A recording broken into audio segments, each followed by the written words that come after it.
The great hall of the Galactic Assembly was a place of wonder. Light from 100 different stars shone through the giant crystal roof. Strange beings from across the galaxy moved and talked together. Their forms were many. Some were tall and thin with skin like shifting light. Others were heavy and walked on many legs. Their voices made a low hum that filled the air. Kim Jun stood near the human delegation's table. He was the new envoy for humanity. He tried to look calm, but his heart beat fast. He looked at the faces around him. So many eyes, so many different ways of thinking. It was his first day and he felt very small. His mentor, Park Min, stood beside him. Park Min was an older man. His face was calm. He had done this work for many years. He saw Jun's nervous look and gave him a small smile. "Breathe, Jun," Park Min said, his voice quiet. "They put their pants on one leg at a time. Or, well, the ones who wear pants do." Jun tried to smile back. His eyes then moved to the third member of their group. Lee Hana. She was his guard. She stood a few steps behind them. She was not tall. She was not big and strong like the guards of other groups. The Xylosian delegation was nearby.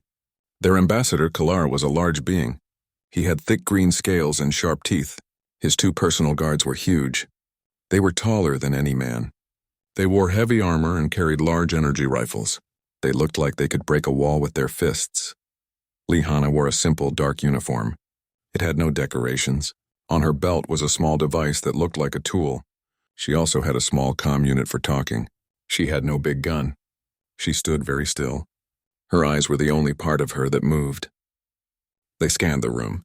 They looked at every person, every shadow, every flicker of light. She watched the way people moved. She listened to the sounds of the room. She was not just looking.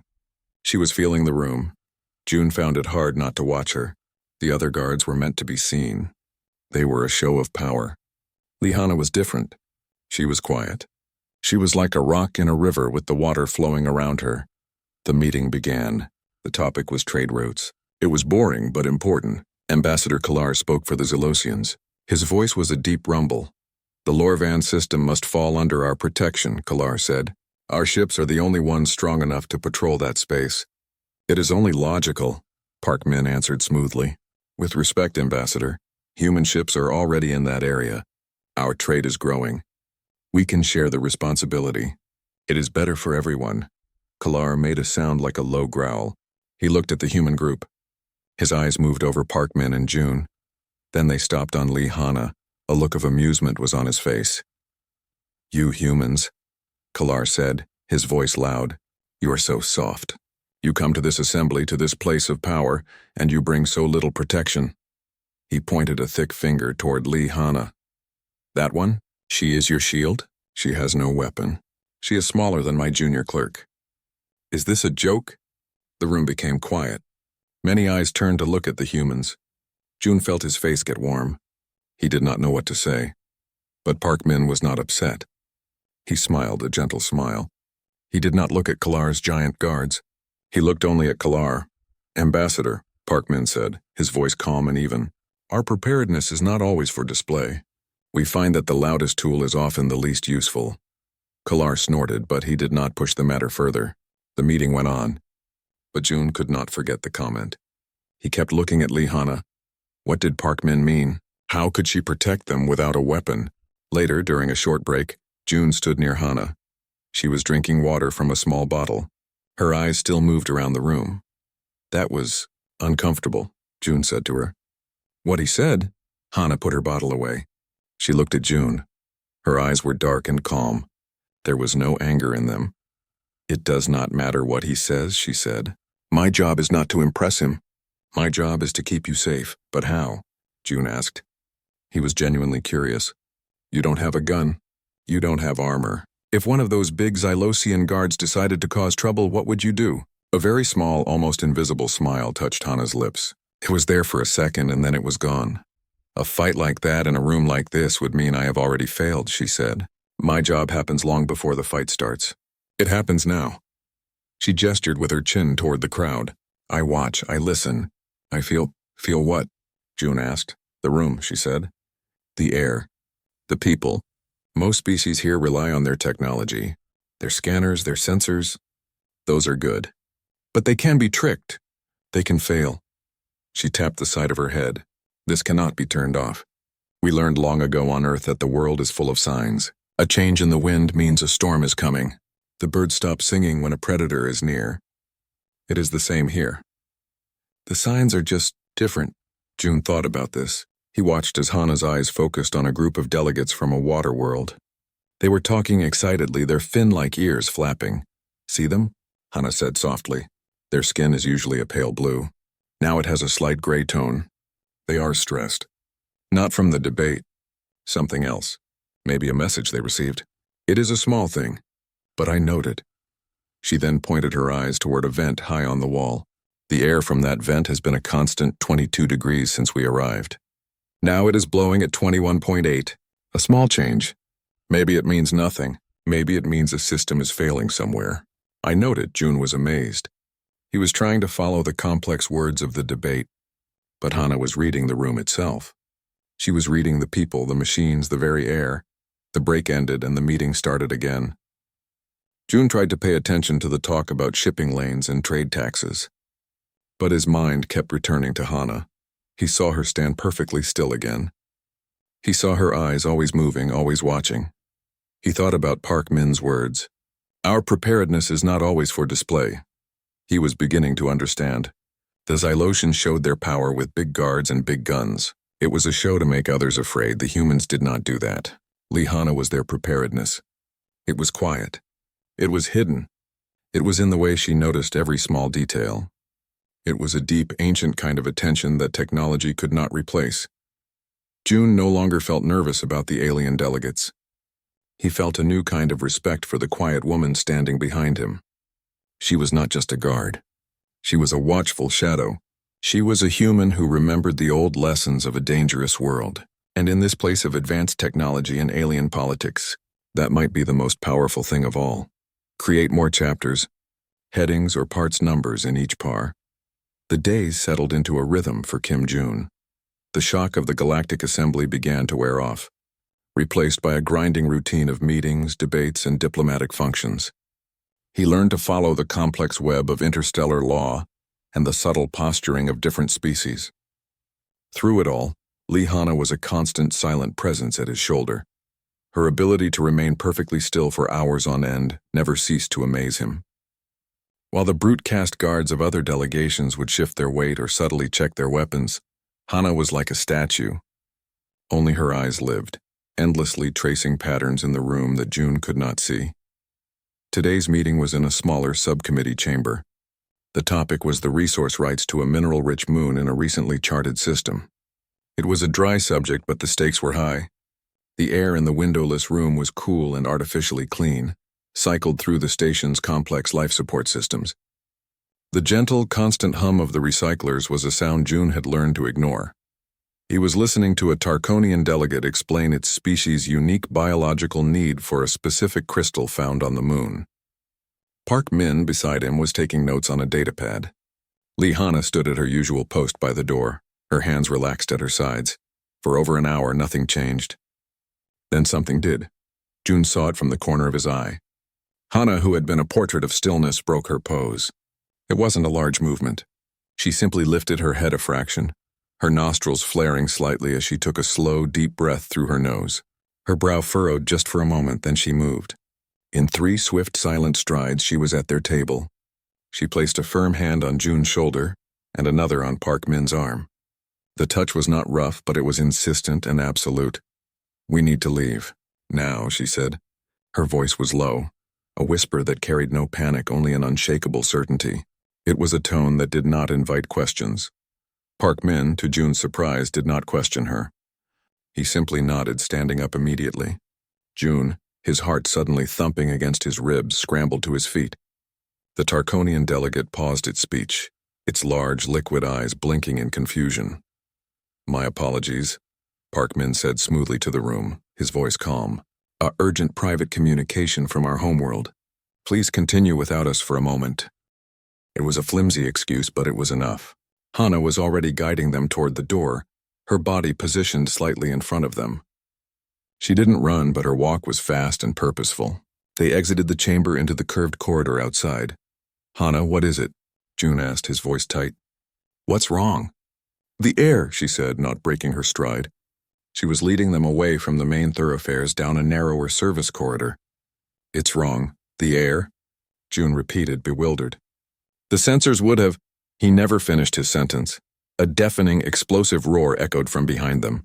It was followed by the shriek of twisting metal and the terrifying, high-pitched whistle of air rushing into vacuum. The floor beneath their feet shuddered. Alarms blared to life and red emergency lights flashed, painting the sterile walls in pulses of crimson. June turned back to look. A massive emergency bulkhead had slammed down, sealing off the corridor that led to the subcommittee chamber they had just left. The roar had been the chamber's main viewport blowing out. If they had been in there... He leaned against the wall, his legs feeling weak. Parkman's face was pale, but he remained composed. He looked at Hannah. A pressure rupture? Hannah gave a single sharp nod. Her eyes were still scanning their surroundings, ensuring their current location was safe. The humidity in the chamber dropped very fast. Just a fraction of a percent, it felt dry, static, like the air before a big thunderstorm back on Earth. June stared at her, his mind struggling to catch up. The humidity?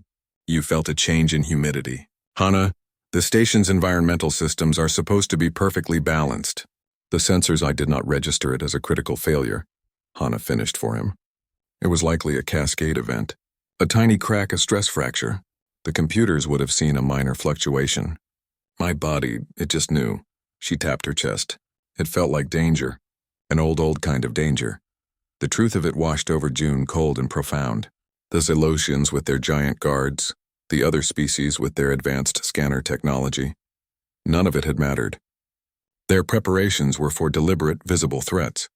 An assassin, a hacker, a hostile act. They were not prepared for the simple, indifferent hostility of the universe. For a piece of metal that grew tired and broke, the station-wide comm system crackled. Emergency containment in Sector Gamma 7, a calm, automated voice announced. Atmospheric breach is sealed. All delegates are advised to remain calm and proceed to their designated safe zones. Later, after they had been given the all-clear, June found Hannah in their delegation's private quarters. She was standing by their own window looking out at the stars. She seemed perfectly calm, as if she hadn't just saved their lives by noticing the air felt a little dry. How? June asked, his voice quiet. How can you sense something like that? Hannah didn't turn around. On Earth, for millions of years, our ancestors lived or died by reading the world around them. They couldn't check a weather forecast. They felt the shift in the wind. They smelled the rain coming. They saw the way animals behaved before an earthquake. That instinct is buried deep inside us. It's in our genes. We've just forgotten how to listen to it for most people. But you haven't, June said. It's my job not to forget, she replied, finally turning to face him. My training isn't just about fighting or weapons.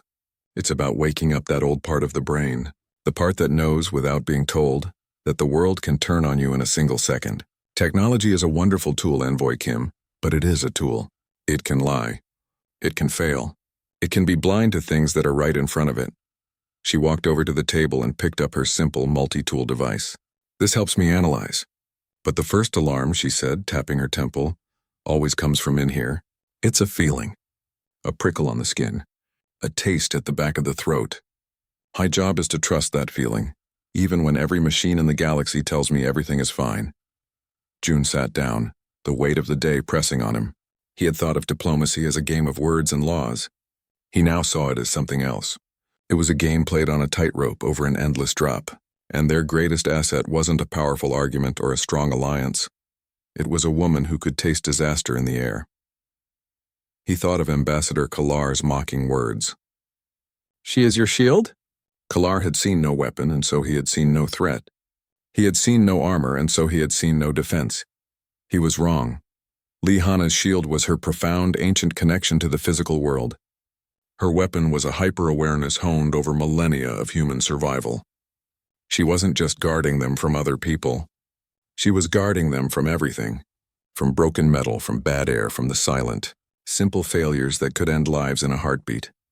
And as June looked at her, calm and unassuming, he understood that in the vast, technologically marvelous galactic assembly, humanity's most valuable secret was the wild, untamed instinct they had carried with them from the plains of Earth. The silence after the pressure rupture did not last long. For a few days, there was a sense of shared shock among the delegates. The incident was officially labeled a tragic structural failure. But Kim Jun noticed the looks. When he and Park Min walked the halls with Lee Hana, other delegates would glance their way. The looks were no longer just curious or dismissive. There was a new element, confusion and a flicker of respect. Ambassador Kalar, however, seemed more dismissive than ever. He saw their escape not as skill, but as luck. A fortunate guess, he had rumbled to another delegate within Jun's earshot. Even a blind creature sometimes senses the falling rock. Jun said nothing. He had learned. He simply watched Hana, who paid the Xylosian no mind. Her focus was absolute.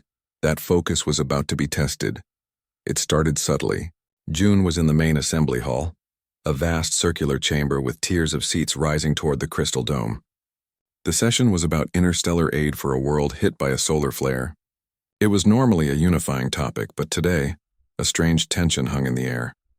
Jun saw a delegate from the avian-like Scree race suddenly stumble over a simple word. The Scree were known for their eloquent musical speech. This one shook its feathered head as if trying to clear a fog. A moment later, a hulking Boran diplomat, a species known for its immense strength, leaned heavily on its console, its thick legs trembling. Then, the first one fell. It was a Glyceon, a slender, plant-like being. It simply crumpled in its seat, its vibrant green fronds going dull and limp. A murmur of concern rippled through the hall. "What's happening?" Jun whispered to Park Min. Before Park Min could answer, a Xylosian aide near Kalar's station let out a choked gasp and collapsed to the floor. Panic, sharp and immediate, shattered the formal atmosphere. Alarms blared, but they were the wrong kind. These were medical alerts, not security breaches. The giant armored guards at the doors looked around, their powerful weapons useless. They were built to stop a physical attack, not this invisible threat. Kalar himself began to sway, his large, scaly hand gripping his podium. "The air," he rasped, his deep voice now weak. "There is a poison." Chaos erupted. Delegates tried to flee, but many only made it a few steps before their bodies gave way. They collapsed, convulsing or falling into a deep unconsciousness. The scene was one of silent, terrible horror. The strongest, the most advanced, were being brought down by something they could not see or fight. Jun felt a spike of fear. He looked at Park Min, whose face was tight with strain. He felt a strange lightness in his own head.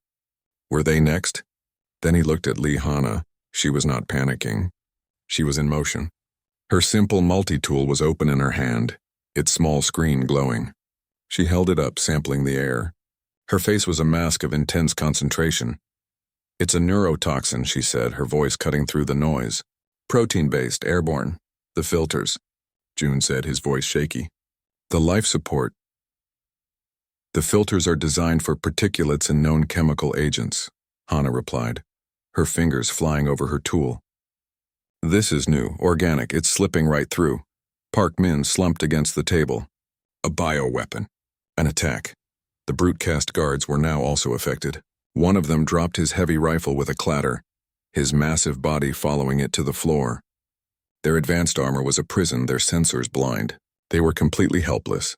Jun's vision began to swim. He saw Kalar finally fall to one knee, his large body struggling against the inevitable. The mighty Xylosian looked across the room, his eyes meeting Jun's. In them was not anger, but a profound and terrifying helplessness. Then Hana was at their side. "Don't breathe deeply," she ordered. She looked at Jun, her eyes sharp. "Think, the attackers didn't bring this in a container. They wouldn't risk that. How did they do it? I don't know," Jun stammered, his mind foggy. "They grew it," Hana said, as if it were the most obvious thing in the world. "They used the Assembly's own botanical gardens. The Galactic Assembly's gardens were a point of pride, a living museum of flora from 1,000 worlds. They were beautiful and utterly unguarded." Hana was already cross-referencing data on her device. "The toxin. It matches the genetic profile of a plant called the Silent Whale from the planet Xylos 7. Jun stared at her, then at the struggling Kalar. They had been attacked with a weapon from their own homeworld. But a counteragent? Park Min managed to say, his breath labored. "There must be one. Every poison in nature has an antidote nearby," Hana said, her voice steady. "It's a rule. Predator and prey evolve together. Her eyes scanned the data. They're the sunsinger vine. It grows in the same region. Its pollen is a natural neutralizer. It's in the gardens? June asked, hope flickering in his chest. Hana nodded, her face grim. But it's on the other side of the station. We can't get to it in time. And we can't synthesize enough from a sample to fill this entire hall. June's hope died. They were going to die here, surrounded by the most powerful beings in the galaxy, all of them defeated by a flower. But Hana was not done. She was looking at the environmental control panel on the wall. It was a complex interface meant for engineers. Then we don't bring the pollen to us, she said, a fierce light in her eyes. We make the gardens come to us. What are you talking about? June asked. The ventilation system, she said, striding toward the panel. It pulls air from all over the station, including the gardens, to maintain atmospheric balance. I can reroute it. I can command the system to pull air exclusively from the sector housing the sunsinger vines. I can flood this entire chamber with their pollen. That's a massive override. Park Min coughed. You'll blow the filters. You could rupture the ducts. It's that, Hana said, her fingers already prying open the panel's cover. Or everyone in this room dies in the next 5 minutes. She plugged her multi-tool into the port inside. Warnings flashed on the main chamber's screens. Environmental control override, critical systems alert. Hana ignored them. Her face was calm, her hands sure. She was not a diplomat arguing laws. She was a human solving a problem. She was using the station itself as her weapon. With one final tap, she executed the command. For a moment, nothing happened. Then a deep groaning sound echoed through the ventilation shafts. The grates in the ceiling and walls began to vibrate. A new scent filled the air, a sweet, dusty golden smell. It was the smell of 1,000,000 flowers blooming at once. A fine yellow powder drifted into the hall, settling on everything and everyone. It coated the consoles, the fallen delegates, their skin and scales. June held his breath, waiting. Next to him, he saw Park Min take a deeper, clearer breath. The gray pallor on his face began to fade. Across the room, the Boran diplomat stirred, groaning as it pushed itself up. The Scree delegate let out a weak but clear chirp. Ambassador Kalar took a great shuddering breath. He looked at the yellow dust on his scaled hands, then across the room at Lee Hana, who was still standing at the control panel. Her weapon was not a gun. It was an idea. Her shield was not armor. It was a memory of how the world works. She had turned a garden into a hospital. She had turned the air itself into a cure. And as the Galactic Assembly began to stir back to life, saved by pollen and a human's primal wisdom, Kim June knew that everything had just changed forever. The sweet, golden pollen settled like fine dust over the silent chaos. For a long moment, the only sounds were the groaning of the overstressed ventilation system and the weak, shuddering breaths of the recovering delegates. Then a cough. It was the Boran diplomat, pushing its massive body up from the floor. It shook its head, its small eyes blinking in confusion. A moment later, the Scree delegate let out a tentative, musical chirp. All across the vast hall, the Galactic Assembly was waking up from a nightmare. Kim June took a deep, clean breath. The fog in his head was gone. The strange weakness had vanished. He looked at Park Min, who was straightening his jacket, his color returning to normal. They were alive. His eyes immediately went to Lee Hana. She was still at the environmental control panel, her multi-tool still connected. She was monitoring the air quality, ensuring the toxin was completely neutralized. She showed no celebration, no relief. The job was not finished until the threat was gone. A low, rumbling voice cut through the murmurs of recovery. Ambassador Kalar was on his feet. The large Xylosian looked at the yellow powder coating his scaled arms and chest. He then turned his gaze not to Park Min, but directly to Lee Hana. He took a slow, deliberate step toward her, then another. The other delegates watched, a tense silence falling over them. June felt a spike of fear. Was Kalar angry? Was he going to blame her for the system override? Kalar stopped a few paces from Hana. He was still much larger than her. He could have easily overpowered her. But he did not look aggressive. He looked different. The usual arrogance was gone from his face.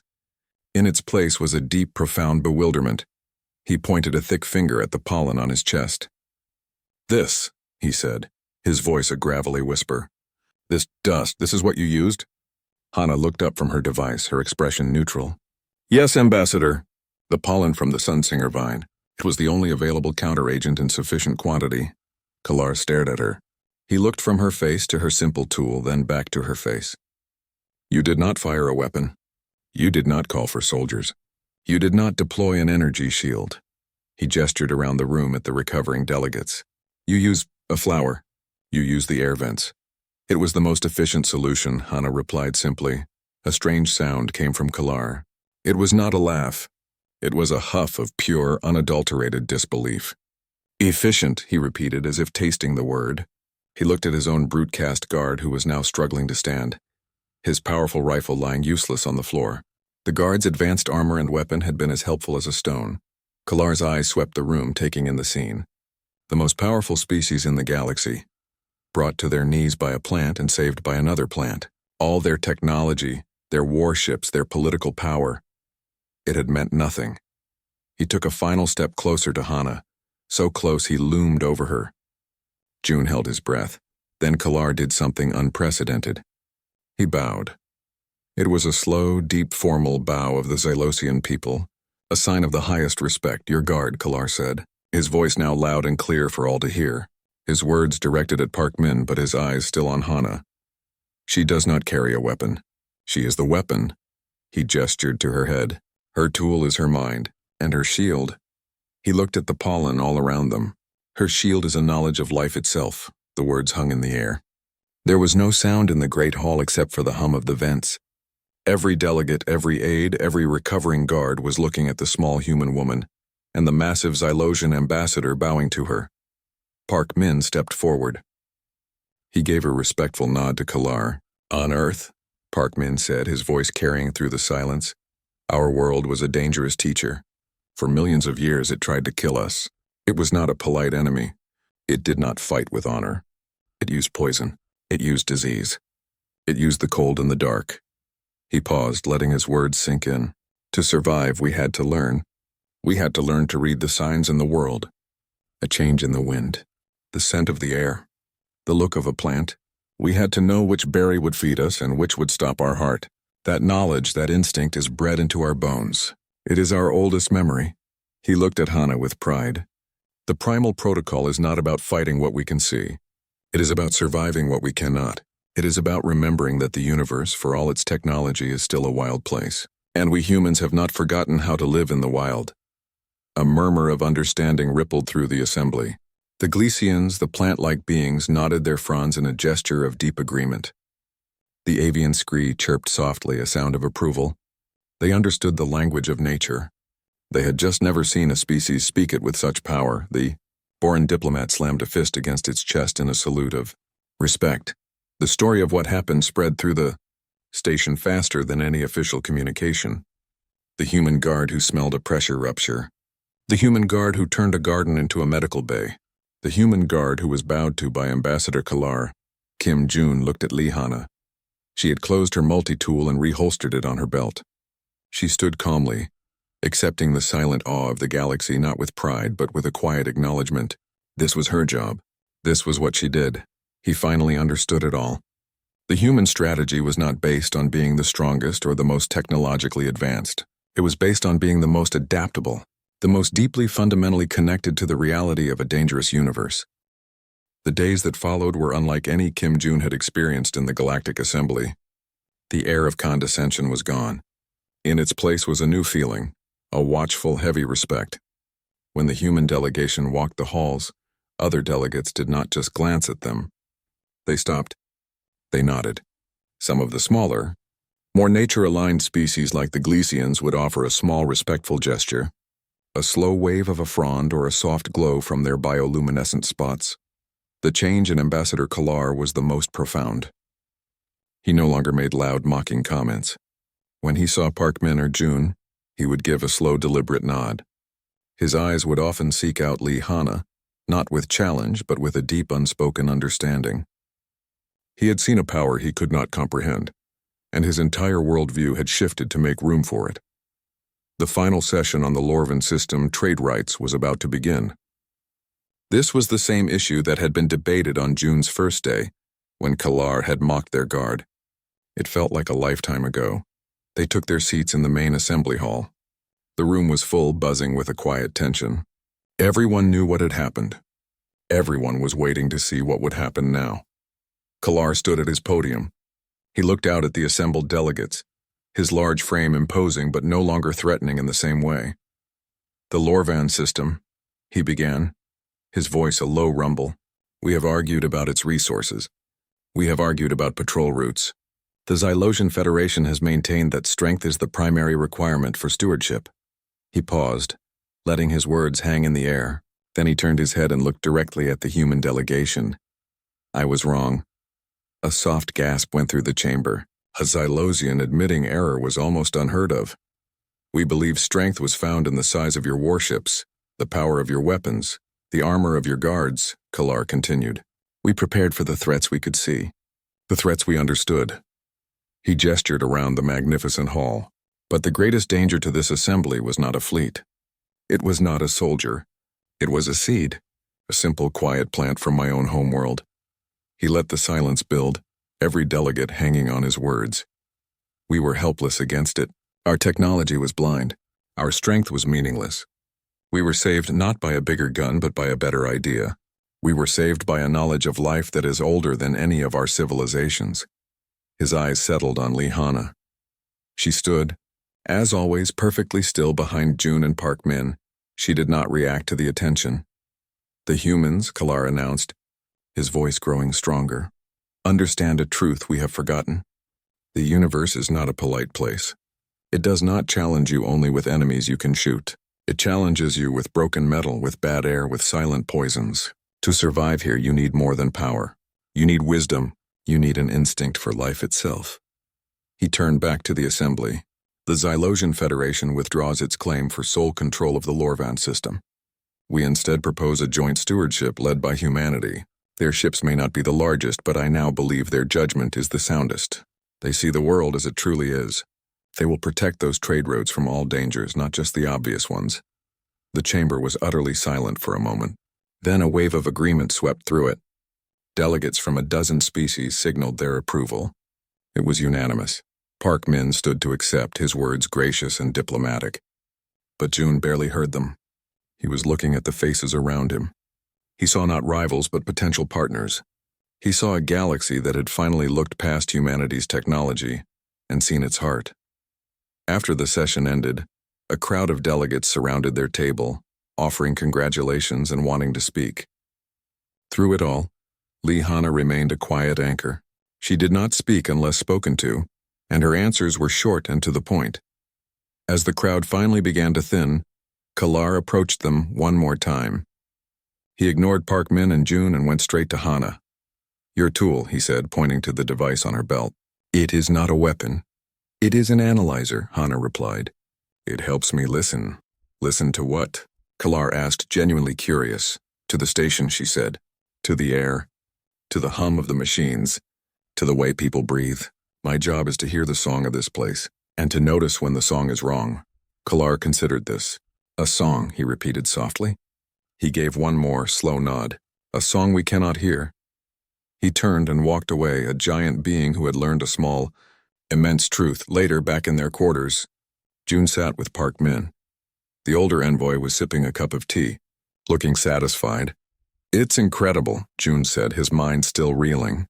"They're afraid of us now." Park Min shook his head. "No, June, they are not afraid. They are respectful. There is a big difference. Fear makes enemies. Respect makes allies." He took a sip of his tea. "They finally understand what we are." "And what are we?" June asked. "We are the children of a stubborn world," Park Min said with a smile. "We are the ones who never stopped paying attention. We looked at the stars and built ships to reach them. But we never forgot the lessons of the dirt, the wind, and the rain. That is our strength. That is what Hana represents." June looked out their window at the field of stars. He thought about Earth with its storms and its earthquakes, its poisonous plants and its dangerous animals. It was a world that had constantly tested its children, and in doing so it had forged them into survivors. Lihana was not a soldier. She was a reminder, a living piece of humanity's deepest past, brought into its farthest future. She was the proof that no matter how advanced the galaxy became, the old instincts, the ability to feel a storm coming, to find medicine in a flower, To trust a gut feeling would always have their place. In a universe of wonders and dangers, humanity's greatest gift was their ancient, unbreakable connection to the wild, unpredictable heart of existence. And as Kim Jun watched the stars, he knew that was a story worth telling.